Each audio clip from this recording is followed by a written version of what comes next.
네, 시청자 여러분 안녕하십니까? 뉴스타트 3부 시작합니다. 미국부터 가보겠습니다. 유엔 총회 참석을 위해 미국을 방문 중인 이재명 대통령이 스콧 베센트 미국 재무장관과 만났습니다. 이 대통령은 한미 투자 패키지 협상과 관련해서 한국은 경제 규모에서 일본과 다르다는 점을 강조했다고 하는데요. 취재기자 연결해서 자세히 들어보겠습니다.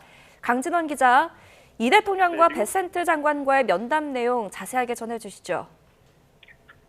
네, 김영범 대통령실 정책실장이 조금 전 미국 뉴욕 현지 브리핑을 통해서 관련된 내용을 설명했습니다. 이재명 대통령이 현지 시각 24일 오후 2시 뉴욕에 있는 유엔 대표부에서 스콧 베센트 미 재무장관을 접견했다고 밝혔습니다. 면담에선 지난 7월 말 3,500억 달러 규모 투자 합의 이후 교착 상태에 빠져 있는 세부 협상에 대한 논의가 이루어졌습니다. 이 대통령은 안보 측면에서 한미 협력은 잘 진행되고 있다며 통상 분야에서도 좋은 협의가 이루어질 필요가 있다고 언급했습니다. 특히 대미 투자 패키지는 상업적 합리성을 바탕으로 양국의 이익에 부합하는 방향으로 논의가 진전되길 바란다고 강조했습니다.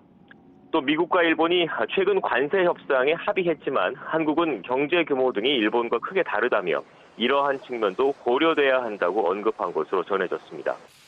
미국이 요구한 3,500억 달러는 우리 외환 보유고의 80%가 넘는 규모인 만큼 한미 통화 스와프 등 안전장치 없는 현금 투자는 어렵다는 점을 다시 한번 강조한 것으로 해석됩니다. 이에 베센트 장관은 한미 동맹은 굳건하고 일시적인 어려움이 있지만 극복할 수 있다고 말한 것으로 전해졌습니다. 한국은 미국의 중요한 국가이고 특히 조선 분야에 있어서 중요한 파트너라는 도널드 트럼프 대통령의 발언도 전한 것으로 알려졌습니다. 트럼프 대통령이 조선 분야에서 한국의 적극적 지원에 감사하고 있다고도 언급했다는 건데요. 베센트 장관은 대미 투자 협력 분야에 대한 이 대통령의 말을 경청하고 미 행정부 내부에서도 논의하겠다고 답변했다고 김영범 실장은 전했습니다.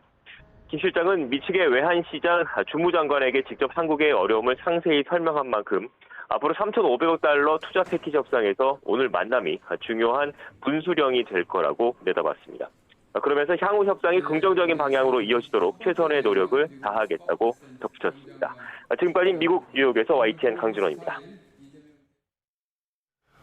네, 보신 것처럼 유엔 총회를 계기로 이재명 대통령의 외교 행보가 보폭을 넓히고 있습니다. 코리아 세일즈 경제 외교에도 공을 들이고 있는데요. 관련 내용 짚어보겠습니다. 김재천 서강대 국제대학원 교수, 이정환 한양대 경제금융대학 교수 두 분 나오셨습니다. 어서 오십시오. 어서 오십시오. 안녕하세요.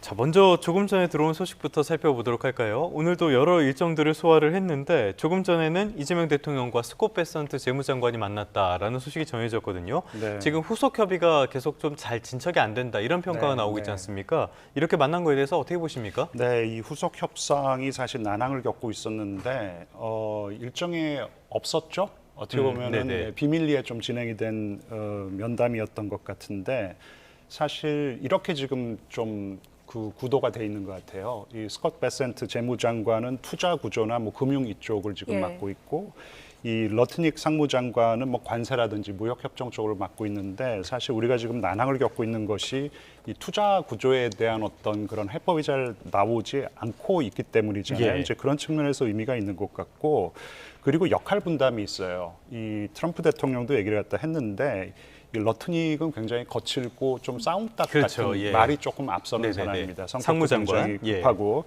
이 양반은 배드캅이고 스콧 베센트는 굉장히 심사숙고하는 형이고 그리고 조금 지장과 같은 면모를 가지고 있다. 그래서 역할 분담이 있다라는 것이고 근데 결국에는 스콧 베센트 얘기를 조금 더 듣는다라는 것이죠. 스콧 베센트를 갖다가 더 좀 신뢰한다라는 그런 그 분석이 많이 나오고 있는데 그런 측면에서 스콧 베센트가 사실 지금 이런 식으로 서로 맞대결을 갖다 하는 양상은 양국에 모두 좋지가 않기 때문에 조금 더 합리적인 안 그리고 좀 타협안을 갖다가 찾아야 된다라는 생각을 좀 할 수가 있을 것 같고 뭐 이재명 대통령과의 면담 자체가 이제 어떻게 보면은 그런 좀 타결점을 찾자라는 어떤 그런 메시지가 발신이 되는 것이기 때문에 합리적인 제안을 나름대로 트럼프 대통령에게 조금 가져갈 수 있다고 생각합니다. 네. 자, 이번 만남을 계기로 그렇다면 이 곧 교착 국면에 쌓인 관세 후속 협상 돌파구 찾을 수 있다고 보십니까? 글쎄 지금 뭐 워낙 첨예하게 부딪히고 있는 상황이고 그리고 트럼프 행정부 입장에서도 쉽게 양보를 갖다 할 수 없는 것이 지금 미국 국민들이 다 지켜보고 있단 말이에요. 그래서 이런 어떤 관세 후속 협상에서 최대한 많이 얻어내는 것이 중요하겠죠. 이제 하지만 이 한국 입장에서는 조금 불리한 게 이 일본이 조금 나쁜 선례를 남긴 것이에요. 일본 같은 경우에는 사실 그래서 여러 이유가 있겠지만 이 미국에 대한 이 자동차 수출에 거의 이제 뭐 전력을 다하고 있는 목숨을 걸고 있다는 표현은 조금 과한 것 같고 그런 상황이라서 거의 이제 백지수표를 갖다가 내준 것인데 이런 선례가 있기 때문에 이런 선례를 지금 들이밀면서 한국에게 압박을 가하는 이 지금 국면이고 하지만 뭐 이게 all or nothing은 아닌 것 같아요. 이것을 뭐 미국 측 요구를 전부 다 받아줄 수도 없는 것이고 그렇다고 또 전부 안 받아줄 수도 없는 것이기 때문에 조금 재설계를 하면은 나름대로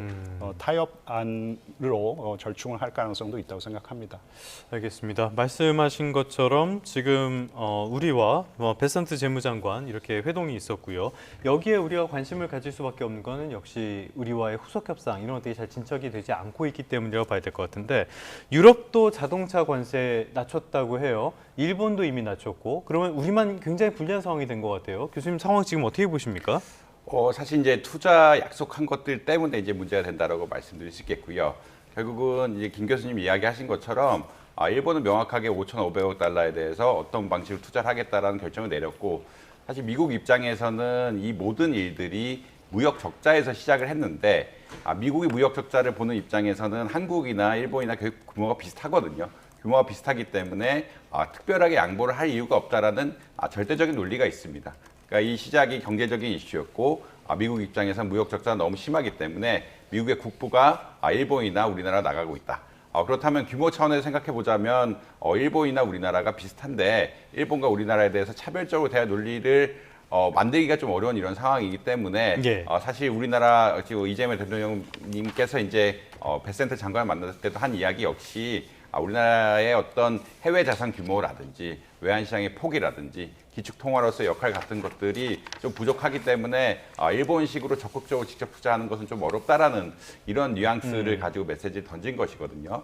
그렇기 때문에 그 미국 입장의 논리, 미국은 무역 적자에서 시작해서 일본과 한국이 그렇게 차별점이 없다라는 논리하고 한국은 외환시장의 논리, 한국은 기축통화국이 아니고 외환시장 차원에서 일본보다 아무래도 이제 불리하다. 그리고 이 흔히 말하는 해외 자산 역시 좀 부족하다는 논리가 양측에 충돌을 하고 있기 때문에 상당 기간 좀 진통이 있을 것 같긴 하다. 물론 이제 우리의 메시지를 계속 어필하는 거긴 하지만 좀 시간이 지나야 아마 이것이 해결되지 않을까 그렇게 생각을 하고 있습니다. 네, 지금 대미 투자 방식을 놓고도 굉장한 이견이 좁혀지지 않고 있는데 우리 쪽에서는 통화 스와프 제안을 했지만 미국 측은 뭐 떨떠름하게 받아들이고 있는 상황이고요. 우리가 이걸 관철시키기 위해서는 어떤 좀 대응책이 필요하다고 보십니까? 일단 통화 스와프는 어떻게 보자면 최후의 수단이죠. 보통 글로벌 금융 안정망이라고 이야기하는데 통화 스와프 자체는 사실은 뭐 좀 안정적인 효과가 있습니다. 안정적인 효과가 있다는 건 어떤 거냐면 우리가 2008년이라든지 2020년 갑자기 단기적으로 달러가 부족한 상황들이 발생을 했을 때 통화 스와프를 체결함으로써 미국이 달러를 무한정 공급해 주겠다라는 그런 메시지를 주면서 좀 달러 시장이 안정된다라는 그런 말씀 드릴 수 있거든요. 그러니까 다시 말해서 그런 이야기는 거꾸로 보자라면 어떤 이야기냐면 통화 스왑이란 것은 어떤 최후의 수단입니다. 우리나라 입장에서는 어떤 달러 안정망을 지킬 수 있는 외환시장의 안정망을 지킬 수 있는 최후의 수단이라는 이야기인데 그 이야기는 어떤 관점이냐면 글로벌 금융위기라든지 코로나19 때만 쓸 수 있는 굉장히 어떻게 보면은 제한적인 조치라고 아마 이해하시면 될 것 같고요. 근데 그거라도 하지 않으면 워낙 달러 시장, 외환 시장 같은 것들이 흔들릴 것 같으니까. 그리고 이제 이게 마이너스 통장이라고 이야기하지만 이거 마이너스 통장을 꺼내 쓰는 것 자체가 굉장히 시그널이거든요. 우리나라 달러의 동속이 굉장히 안 좋다는 시그널이기 때문에 함부로 쓸 수 없는 거고 그럼에도 불구하고 이걸 할 수밖에 없는 이유는 이거마저 안 하게 되면은 최소한의 보루가 사라지는 거기 때문에 그렇다라고 아마 이해하시면 될 것 같습니다.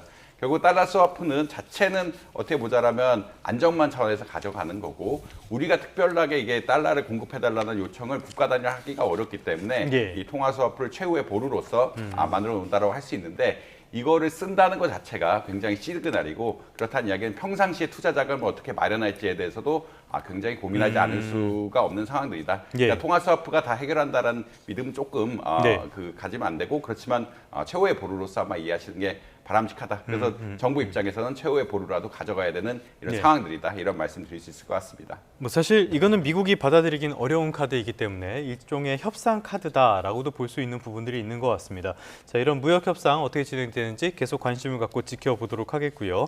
간밤에 있었던 일정 조금 더 살펴보도록 할까요? 이번에 이 대통령이 우리나라 정상 가운데 처음으로 유엔 안보리 공개 토의를 주재했다고 해요. 네. 여기에다가 어떤 의미를 부여할 수 있습니까?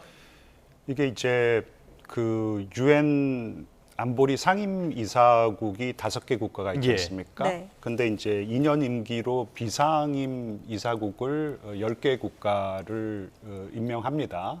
그래서 15개 국가가 이제 이사를 맡는 이제 그런 체제로 가는 것이죠. 그러면은 회의를 열 때는 그 15개 국가가 의장국을 갖다가 번갈아 가면서 맡게 되어 있어요.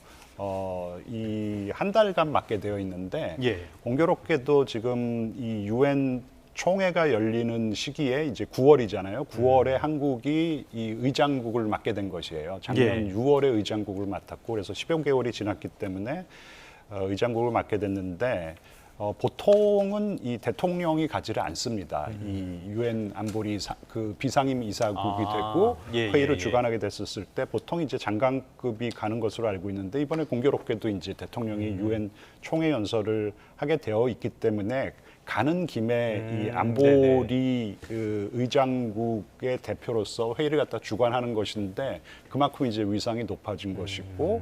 그리고 보통 유엔 안보리의 이 중요한 뭐 국제 평화 안보에 관한 의제가 있지 않습니까? 지금 당장 뭐 우크라이나 전쟁이고 가자 전쟁이 있는데 의장국을 수행하는 경우에는 이 의장국에서 의제를 갖다 하나 따로 고를 수가 있어요. 그래서 그 의제를 이번에 AI로 잡았던 것 같습니다. 네.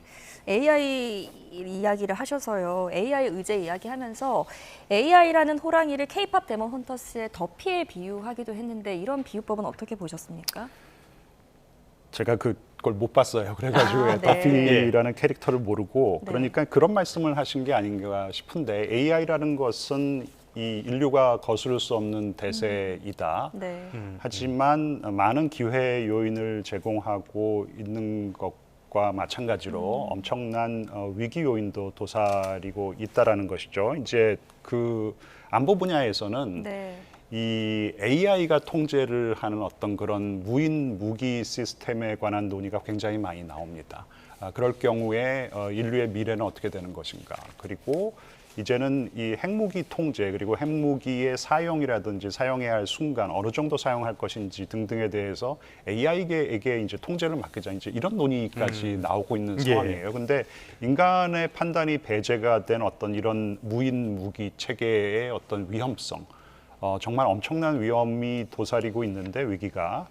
근데 지금은 뭐 각국 뭐 이기주의라고 할까요? 자국 이기주의가 횡행하기 때문에 이런 어떤 AI를 규제할 수 있는 국제 시스템, 그러니까 어떤 통제 체제, 가버넌스가 지금 등장하지 못하고 있는 상황이에요. 유럽이 나름대로 노력을 하고 있는데 유럽만의 어떤 그런 노력으로 그치고 있는 상황인데 한국이 AI 강국을 꿈꾸고 있고 그리고 충분히 이 외교적인 능력도 있기 때문에 이런 어떤 AI와 국제 평화 안보의 어떤 함의 이런 쪽의 논의를 주도하기에는 적합한 나라라고 생각하고 한국의 어떤 외교적인 위상을 높이는 데도 굉장히 큰 도움이 될 거라고 생각합니다.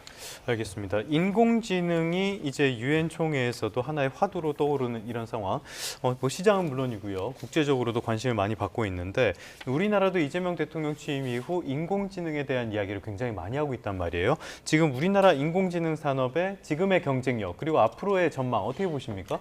뭐 지금 이제 150조 원 가량의 어떤 기금 같은 것을 만들어서 AI 및 이제 전략 사업에 대해 굉장히 투자하겠다, 소버린 AI를 만들겠다 이런 식의 전반적인 AI 성장 전략에 대한 이야기는 계속 나오고 있다라는 말씀드릴 수 있을 것 같고요.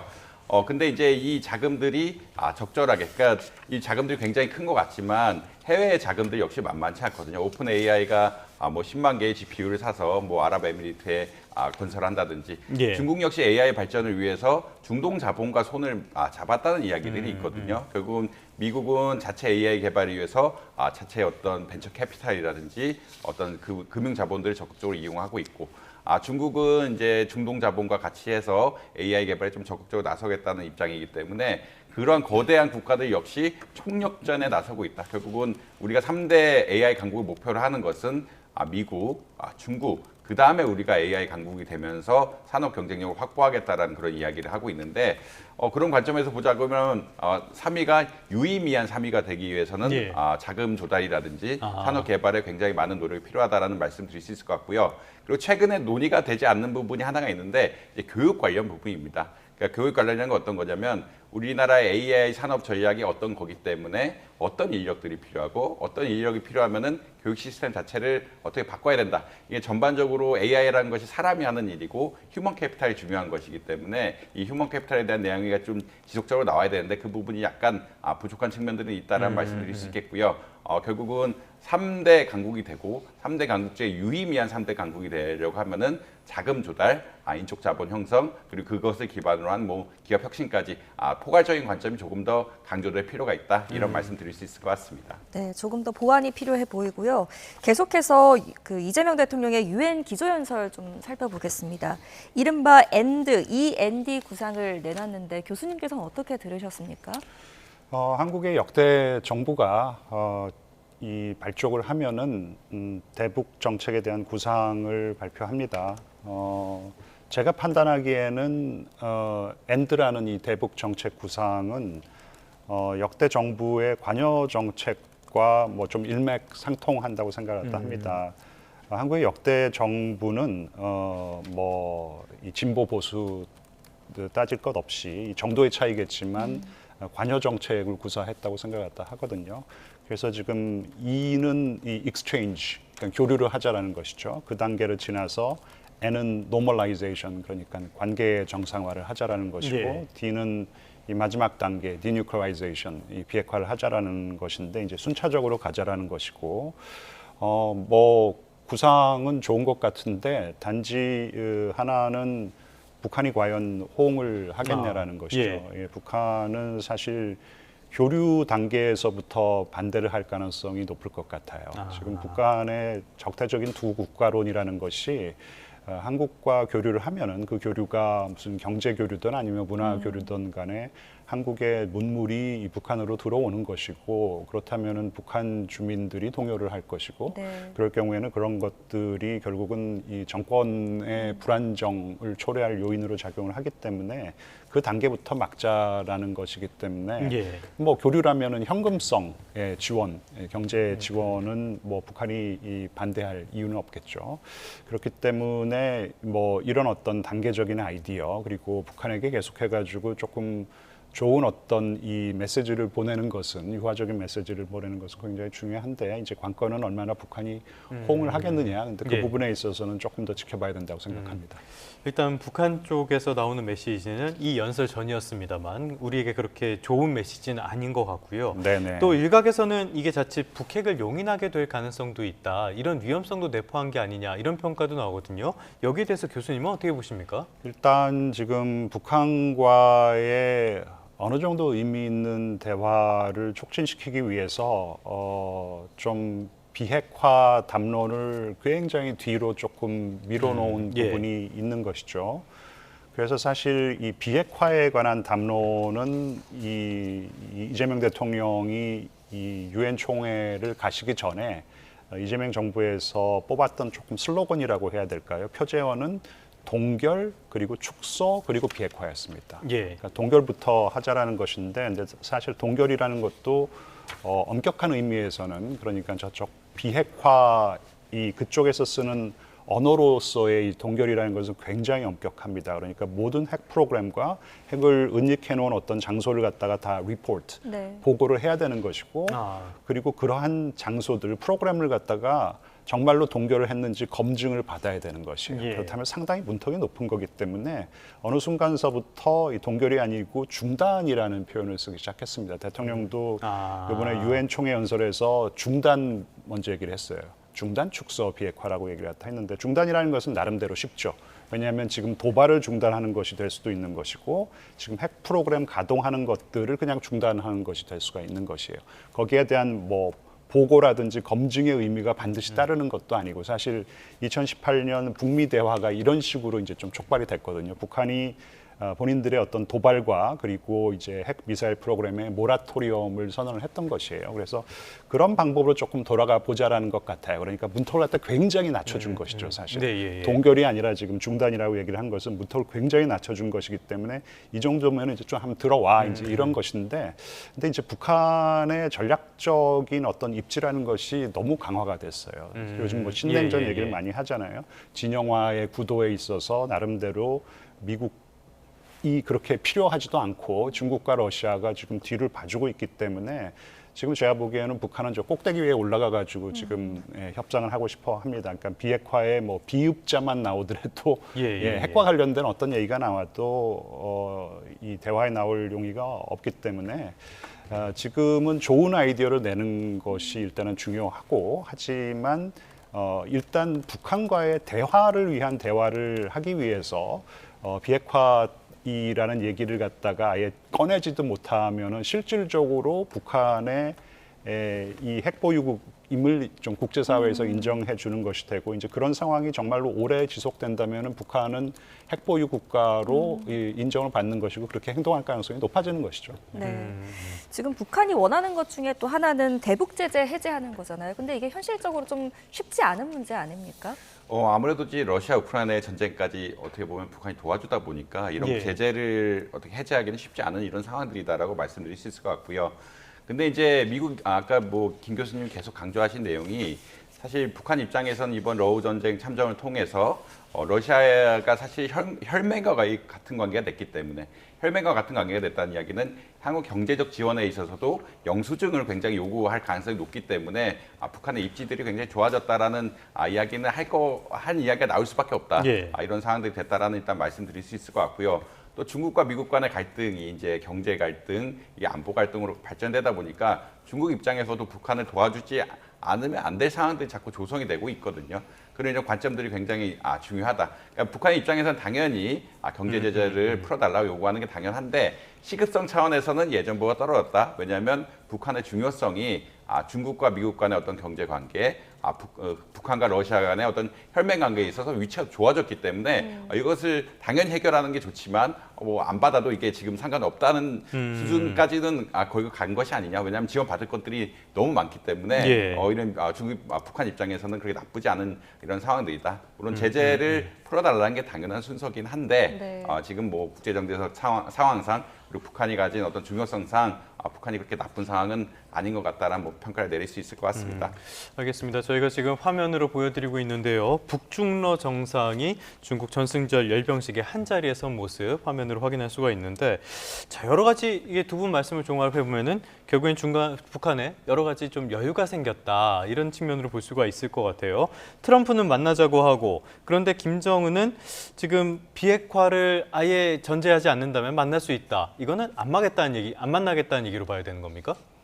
아니요, 비핵화에 대해서 정말로 이 언급을 하지 않고 그 비핵화라는 것을 언급하지 않는다라는 것은 결국은 실질적인 이 핵보유국으로 인정을 해달라는 것이죠. 실질적이라는 표현도 조금 그렇고, 그냥 우리는 정상국가인데 정상국가이지만 핵을 가진 정상국가로 인정을 하고, 그런 이후에 어떤 뭐 교류 협력에 대해서는 얘기할 수 있다라는 것이기 때문에 사실 트럼프 대통령이 몇 번 얘기를 한 적이 있어요. 북한은 핵보유국이라고 이제 뉴클리어 파워라고 언급을 한 적이 있는데, 사실 거기서 뉴클리어 파워라는 것은 북한이 핵을 가지고 있는 사실을 인정하자라는 차원에서 얘기를 한 것이고 보통 국제사회에서 핵 보유국으로 인정을 할 경우에는 뉴클리어 웨펀 스테이트라는 표현을 씁니다. 그러니까 예. 트럼프 대통령도 그렇고 특히 이제 트럼프 행정부 차원에서는 북한의 비핵화가 최종 목표라는 얘기를 벌써 3번이나 했어요. 제 기억에 따르면. 그리고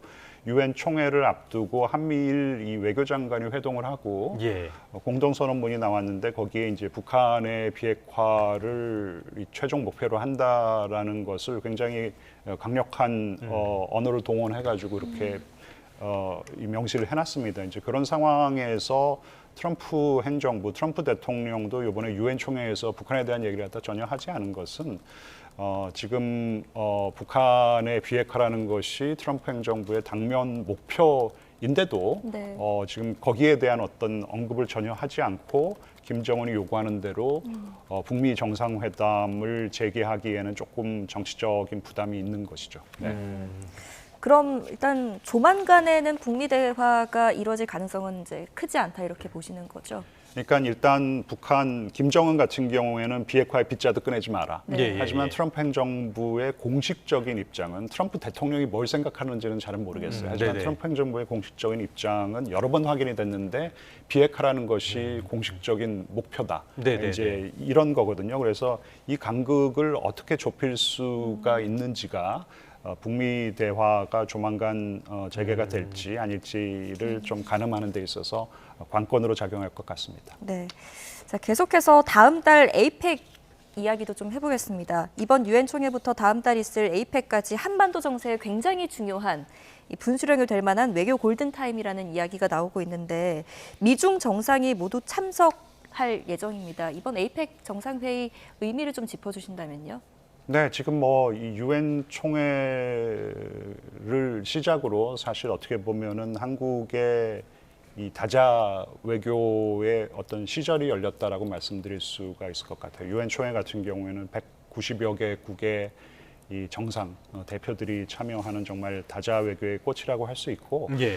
그리고 아펙 정상회담은 이제 한국에서 개최가 된다라는 것이고, 트럼프 대통령 그리고 시진핑 주석이 모두 참여할 가능성이 굉장히 높아졌습니다.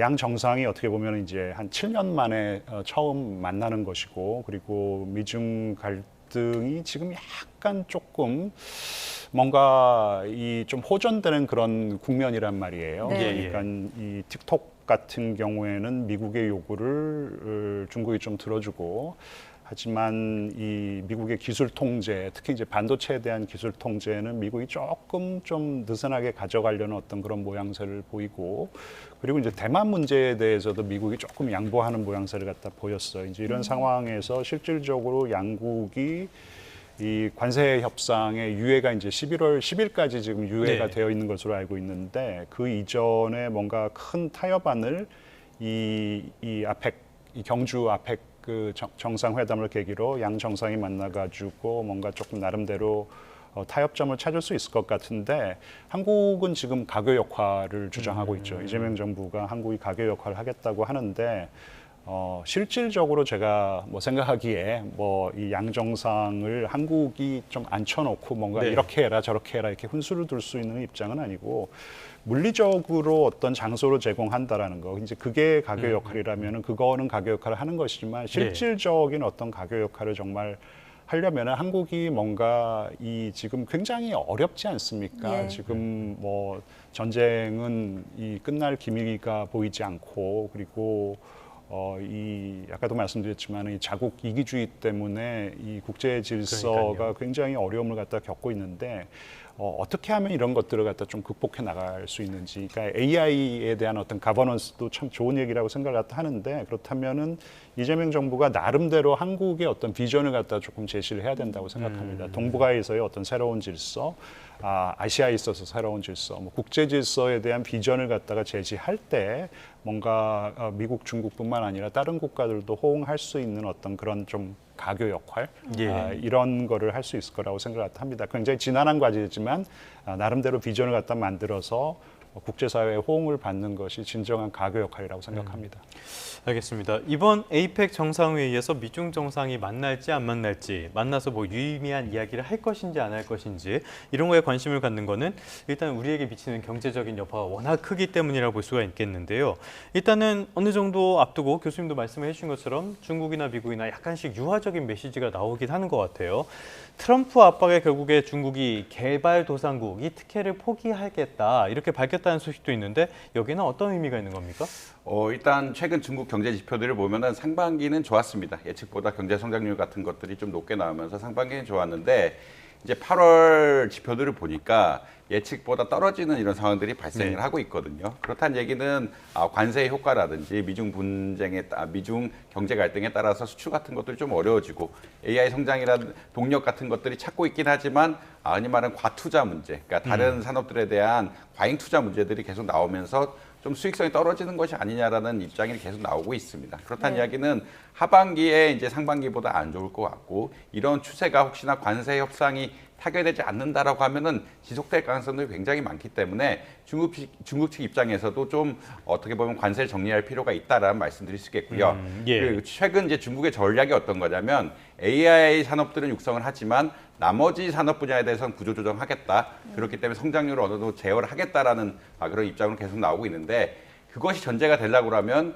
이제 수출 같은 것들이 원활하게 이루어져야 되는. 그러니까 이제 잘하는 기업들을 남기겠다는 이야기인데 잘하는 기업을 남겨서 수출이 안 되면 또 그거 역시 과잉 투자가 되는 거거든요. 그렇기 때문에 이 에이펙 즈음을 해서 이제 관세 협상을 타결하고 수출에 대해서 원활하게 가야 되는 게 중국 입장이라고 보시면 될 것 같고 그렇기 때문에 WTO의 어떤 150개의 어떤 개발도상국이 혜택, 관세 차원의 혜택이라든지 여러 가지 혜택들이 있는데 WTO가 이제 자유무역 체계를 지향하면서 전반적으로 무역에 대한 장벽을 내리자라고 하고 있지만 아무래도 선진국과 개발도상국 간의 차이가 있기 때문에 개발도상국에 대해서 좀 혜택을 준 것들이 있었고 그건 사실 중국이 가지고 있었던 상황인데 그것을 배제하고 이제 어떻게 보면 관세 협상에 적극적으로 나서겠다라는 좀 메시지를 보이고 있다라고 아마 이해하시면 될 것 같습니다. 그것의 기반은 아까 말씀드린 대로 중국의 경제 상황, 하반기가 생각보다 안 좋을 수 있다. 그리고 이제 중국이 해야 되는 과제들, 결국은 일반 제조업 분야는 AI는 성장시키지만 일반 제조업 분야는 구조조정을 해야 되는 이런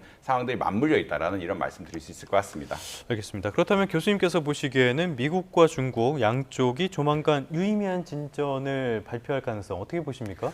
상당히 높다라고 이야기할 수 있겠고요. 이미 트럼프 대통령이 지금 발언을 계속하고 있죠. 무역 협상이 진전이 잘 되고 있다. 에이펙에 가서 만나겠다는 입장 자체가 굉장히 큰 시그널이다라고 아마 이해하시면 될 것 같습니다. 이게 협상이 잘 진행되고 있지 않거나 어떻게 보면 협상이 지지부진하고 미국 쪽에 우호적으로 해석될 수 있는 상황들이 나오지 않는다 그러면 대통령 입에서 이런 이야기가 나오기 쉽지 않거든요.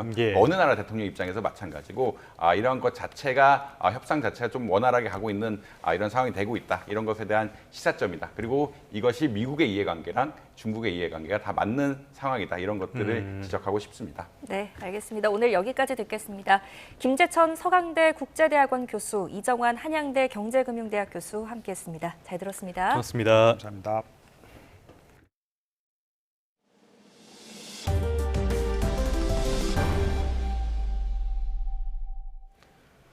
네, 미국이 유럽산 자동차에 대한 관세를 15%로 낮춰 적용하겠다고 확정했습니다. 일본도 낮췄고요. 우리는 그대로 유지되고 있죠. 국내 기업의 어려운 상황이 계속 이어질 것 같습니다. 트럼프 미국 대통령이 지지 의사를 밝힌 아르헨티나 정권을 향해서는 28조 원 규모의 통화 스와프 체결을 추진하기로 했습니다. 워싱턴에서 신윤정 특파원입니다. 미국 상무부가 연방 관보를 통해 유럽에서 미국으로 수입되는 자동차와 자동차 부품에 대한 관세율을 15%로 낮춘다고 발표했습니다.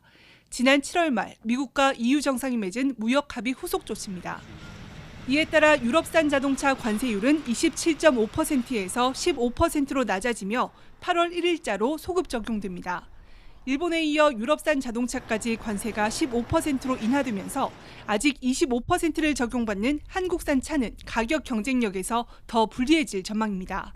블룸버그 통신은 독일 자동차 제조사인 폭스바겐과 포르쉐, 메르세데스 벤츠 그룹의 주가가 이 소식에 상승했다고 전했습니다. 미 상무부는 또 유럽산 항공기와 일부 의약품, 광물들에 대해 9월 1일부로 관세 면제가 적용된다고 밝혔습니다. 이런 가운데 미국은 아르헨티나와 200억 달러, 약 28조 원 규모 통화스와프 체결 추진을 공식화했습니다. 유엔 총회 참석을 계기로 이뤄진 도널드 트럼프 대통령과 아르헨티나 밀레이 대통령의 정상회담 직후 발표된 내용입니다. We just endorsed him for president. As you know, he has a race coming up, and I'm sure he's going to do well. But 스콧 베센트 미 재무부 장관은 200억 달러 규모의 스와프 라인 외에도 아르헨티나의 달러 표시 채권을 매입하고 긴급 신용을 제공할 준비가 돼 있다고 말했습니다. 베센트 장관은 미 행정부는 동맹국들을 확고히 지원하고 있다며 이번 금융 지원이 외교, 정치적 고려에 따라 이루어졌음을 드러냈습니다. 워싱턴에서 YTN 신윤정입니다. 텍사스주 이민당국 구금시설에서 총격 사건이 일어났습니다. 수감자 1명이 숨지고 2명이 중태에 빠졌습니다. 현장에서 발견된 탄피에는 이민당국을 반대한다는 문구가 새겨져 있었는데요. 트럼프 대통령은 급진 좌파 때문이라고 비난했습니다. 워싱턴에서 홍상희 특파원입니다. 미 텍사스주 댈러스 이민세관 단속국 구금시설 앞에 경찰 차량들이 빼곡히 들어서 있습니다. 미 연방수사국, FBI 요원들은 건물 옥상에 올라가 증거 수집에 나섰습니다. 현지 시간 24일 이른 아침, 댈러스의 이민세관 단속국 아이스 구금시설에서 총격 사건이 일어나 수감자가 목숨을 잃었습니다. 근처 옥상에서 구금시설과 출입구 차량을 향해 총격을 난사한 범인도 숨진 채 발견됐습니다. FBI는 범인이 현장에 남긴 탄피에 아이스 반대 문구가 새겨져 있었다며 이념적 동기로 인한 범행이라고 밝혔습니다. I can confirm at this time that the FBI is investigating this incident as an act of targeted violence. 불법 이민자 단속기관에서 일어난 총격 사건에 트럼프 대통령은 급진 좌파 때문이라며 목소리를 높였고 미 행정부 관료들도 일제히 진보 진영에 화살을 돌렸습니다. You don't have to agree with Donald Trump's immigration policies, but if your political rhetoric encourages violence against our law enforcement, you can go straight to hell and you have no place in the political conversation of the United States of America. 크리스티농 국토안보부 장관도 이번 사건이 이민세관 단속국에 대한 극좌파의 과격한 발언 때문이라고 비난했지만 증거는 제시하지 않았습니다. 미 NBC는 총격범은 소속 정당이 없는 29세 남성으로 가족들은 정치에 관심이 없었다고 주장했습니다. 텍사스에서는 앞서 지난 7월에도 이민자 구금시설에서 총격 사건이 일어나 경찰관이 총상을 입는 등 이민자 관련 시설에 대한 공격이 이어지고 있습니다. 유타주에서 청년 보수 활동가 찰리 커크가 피살된 데 이어 텍사스주에서 이민자 구금시설을 겨냥한 총격 사건이 잇따라 발생하면서 보수와 진보 진영 간 갈등이 미 전역으로 확산하고 있습니다. 워싱턴에서 YTN 홍상입니다. 중국이 WTO 체제에서 누리던 개발도상국 혜택을 포기하겠다고 선언했습니다. 표면적으로는 트럼프 대통령의 오랜 요구를 수용한 거지만 미국과의 무역 협상을 마무리하기 위한 정지 작업이라는 해석도 나옵니다. 권준기 기자입니다.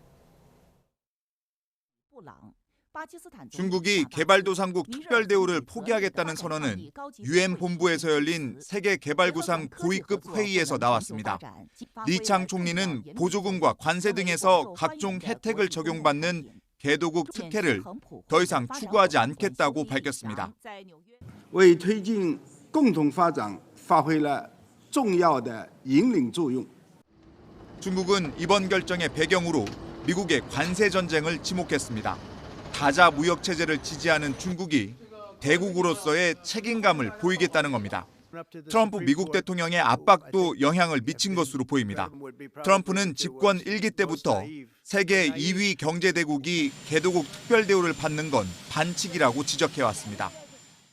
not fair to have China as a developing nation. One of the reasons they've taken advantage of us is because of that, and we're considered the big fat cow, and no longer.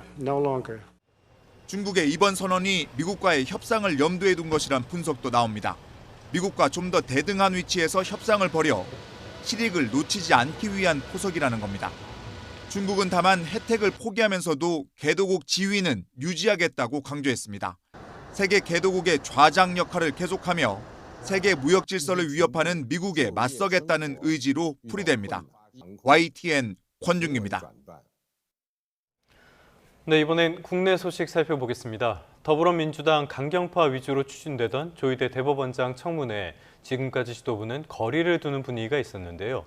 결국 이신 전심이라면서 힘을 실었습니다. 대법원장 탄핵을 시사하는 발언까지 나왔는데 법원 행정처장은 국회의장과 만나 신속한 내란 재판을 약속했습니다. 김다현 기자입니다. 이른바 추미애 법사위의 단독 플레이라고 짐짓 거리를 두던 민주당 지도부가 조희대 대법원장 압박에 가세했습니다. 마치 당내 갈등이 있는 것처럼 언론이 이간질하는데 꿈 깨라면서 조희대 청문회는 대선 직전 후보를 바꿀 수 있다는 오만과 자만이 부른 자업자득이라고 했습니다. 정청래 대표는 4년 전 국민의힘이 김명수 당시 대법원장의 사퇴를 요구했던 몸싸움 영상도 틀면서 이들이 삼권 분립 사망을 운운하는 건 역사의 코미디라고 일축했습니다. 나아가 탄핵까지 시사했습니다. 국정농단, 내란 사태 등 불의한 대통령들을 다 쫓아냈습니다. 대법원장이 뭐라고 이렇게 호들갑입니까? 민주당의 사법부 때리기가 진행되는 시간, 우원식 국회의장은 천대엽 법원 행정처장을 만나 결자 해지를 요청했습니다. 신뢰를 회복할 수 있는 모습을 보이는 것이 첫 번째라고 생각합니다. 결자 해지해야 합니다. 이에 천 처장은 재판의 공정성과 정치적 중립성이 보장돼야 한다고 강조하면서도 내란 재판을 신속하게 진행하겠다고 약속했습니다. 내란 재판에 대해서 헌법과 법률과 그리고 직업적 양심에 따라서 그러면서도 신속하게 재판이 진행될 수 있도록. 민주당은 이 발언의 진위를 의심하면서 사법부의 호응 정도에 따라 압박 강도가 달라질 수밖에 없다고 엄포를 놨습니다. 내란 특별법 추진처럼 강경파가 총대를 메고 지도부가 지원 사격하는 그림이 반복되고 있는데 집권 여당으로서 단일 대우로 개혁 추진 동력을 이어가겠다는 의지로 풀이됩니다. 다만 강경 기조에 대한 당 안팎의 신중론 역시 작지 않은 만큼 오는 30일 예정된 청문회를 기점으로 민주당의 공세 수위도 다시 결정될 것으로 보입니다. YTN 김다현입니다. 전국 법관 대표들이 오늘 여당이 추진하는 사법개혁 안건에 포함된 대법관 증원 등을 두고 토론을 벌입니다. 전국 법관 대표회의 재판제도 분과위원회는 오늘 오후 7시 상고심 제도 개선 토론회를 온라인으로 진행합니다. 이 자리에서 전국 법관 대표와 법관들은 더불어민주당 사법개혁 의제에 포함된 대법관 수 증원과 대법관 추천 방식 개선안을 논의합니다. 다음 소식입니다. 오늘 새벽 경기 안산의 한 빌라에서 불이 나 자다 깬 주민들이 대피하고 병원에 이송되는 사고가 났습니다. 강원 태백시에서는 가드레일을 들이받은 택시 운전사가 사망하는 일도 있었습니다. 밤사이 사고 소식 김희영 기자가 정리했습니다. 다세대 주택 계단 복도를 가득 채운 연기, 순식간에 골목까지 희뿌옇게 만들었습니다. 오늘 새벽 1시 10분쯤 경기 안산시 수암동의 4층짜리 다세대 주택 1층에서 불이 나 30여 분 만에 꺼졌습니다. 불 났다고 막 연기 사이로 뛰쳐나오시더라고요. 그래서 그걸 보고 119에 신고를 했고. 이 불로 주민 3명이 구조되고 21명이 스스로 대피했는데 이 가운데 5명은 연기를 마셔 병원으로 옮겨졌습니다. 어제 오후 경기 성남시 금곡동의 한 상가에서도 불이 나 300여 명이 대피했는데 다친 사람은 없었습니다. 소방은 2층의 제빵학원에서 불이 시작된 거로 보고 있습니다. 택시 앞부분 일부가 뭉개지고 보호 난간이 망가져 있습니다.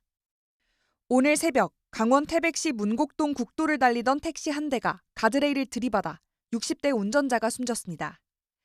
뒤에 타고 있던 20대 승객도 옆구리 통증을 호소해 인근 병원으로 옮겨졌는데 사고 원인은 조사 중입니다. 원주시 판부면에서는 택시를 몰던 50대 남성이 승용차와 부딪혀 다쳤는데 운전자가 달아나 버린 일도 있었습니다. 경찰은 사고를 낸 승용차가 사거리 신호를 위반했다는 진술을 토대로 택시 블랙박스 등을 분석해 조치 없이 현장을 떠난 승용차 운전자를 추적할 계획입니다. YTN 김희영입니다. 수원에서 700억 원대 전세 사기를 저지른 일가족에 대한 상고심 판결이 오늘 나옵니다. 대법원 제2부는 오늘 오전 10시 15분 사기 등의 혐의로 기소된 60대 정모 씨 부부와 아들에 대한 상고심 판결을 선고합니다. 이들은 이른바 무자본 갭 투자로 빌라 등 788세대를 사들인 뒤 500여 명에 이르는 세입자의 전세금 약 760억 원을 돌려주지 않은 혐의로 재판에 넘겨졌습니다. 끝으로 출근길 날씨 살펴보겠습니다. YTN 야외 스튜디오 연결합니다. 원희다 캐스터. 네, 원희다입니다. 일단 서울은 비가 그친 것 같네요. 다른 지역은 어떻습니까? 네, 현재 서울은 하늘빛이 흐리기만 한데요. 반면 충청 이남을 중심으로는 여전히 비구름이 지나고 있습니다. 특히 전남 무안에는 시간당 20mm 안팎의 다소 강한 비가 집중되고 있습니다. 출근길 교통안전에 각별히 유의하시기 바랍니다. 네, 그럼 강한 비는 언제까지 내리는 건가요? 네, 오늘 오전까지 호남 지방을 중심으로 시간당 30mm 안팎의 호우 가능성이 남아 있고요. 곳에 따라 벼락과 돌풍이 동반될 수 있겠습니다. 충청 이남 지방도 오후부터 밤 사이에는 비가 잦아들 전망입니다. 자세한 레이더 화면부터 살펴보도록 하겠습니다. 현재 수도권 강원도는 비가 그쳤지만 충청 이남 지방에는 비가 내리고 있고 붉은색의 강한 비구름이 지나는 전남 섬 지역에는 호우주의보가 발효 중입니다. 어제부터 지금까지 서쪽 지방 곳곳에 최고 50mm 안팎의 비가 내렸는데 앞으로 호남 지방에 최고 80mm 이상이 더 내리겠고요. 충청과 영남, 제주도에는 5에서 40mm 정도가 예상됩니다. 자세한 지역별 기온입니다. 현재 서울 기온은 20.7도, 창원 24도로 어제 같은 시각과 비슷하거나 조금 높게 출발하고 있고요. 한낮에는 예년 기온으로 웃돌며 곳곳에서 늦더위가 나타나겠습니다. 서울 28도, 강릉 30도, 제주 31도까지 오르겠습니다. 내일도 남부지방에는 가끔 비구름이 지나겠고요. 주말에는 충청 이남에, 휴일에는 전국 곳곳에 또 비가 내릴 전망입니다. 오늘도 해안가를 중심으로는 너울성 파도가 높게 일겠습니다. 해안가 접근을 자제하는 등 안전사고에 각별히 주의하시기 바랍니다. 지금까지 YTN 원희다입니다. 네, 9월 25일 YTN 뉴스타트 모두 마무리하겠습니다. 오늘 아침도 저희와 함께해 주셔서 고맙습니다.